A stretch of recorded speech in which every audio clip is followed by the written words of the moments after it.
you really wear that well.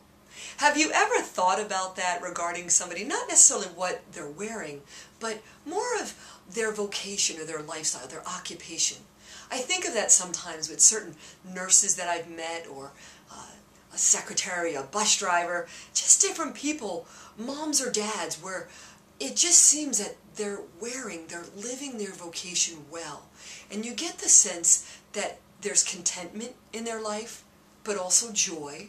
Not without the struggles and suffering, but there's a happiness, and it spreads to others. It's kind of as if there's a goodness in them that spreads to everyone that they meet.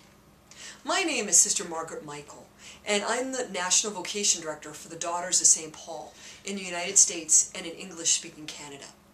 I work with young women who are discerning their vocations. They're seeking to know God's will in their life. But also, I've had many conversations with young men as well as young women who want to know what God is calling them to.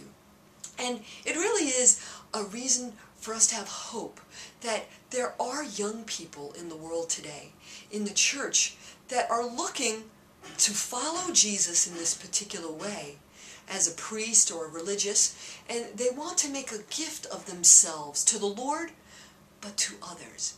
And it really is a great cause for hope today. And we do need to pray much for young men and young women, and those who are not so young, but also discerning their vocations, that they might be able to listen attentively to the Lord's call, that they might be able to look within their own hearts and come to know, what is God calling me to? What will bring me the greatest joy?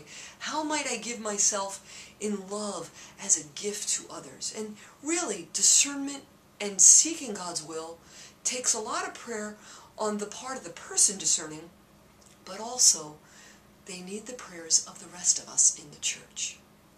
I remember one day, some years ago, when I was working in one of our book centers.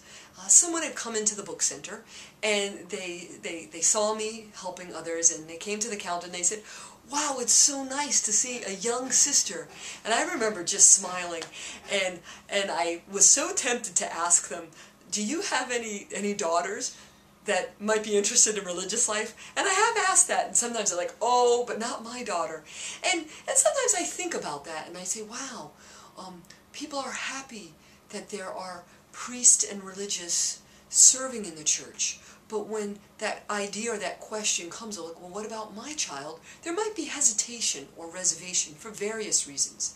Some may feel, well, it would be an honor. Others might feel, well, what a sacrifice that would be.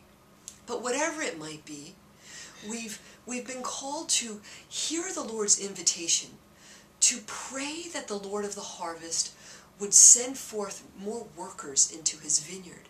And so that means that each of us needs to pray for vocations, but also to be open to promoting vocations, to encourage the young people in our lives, that, to consider this as a possible option, and encourage them so that they truly might pray and search to discover their God-given call, their God-given vocation.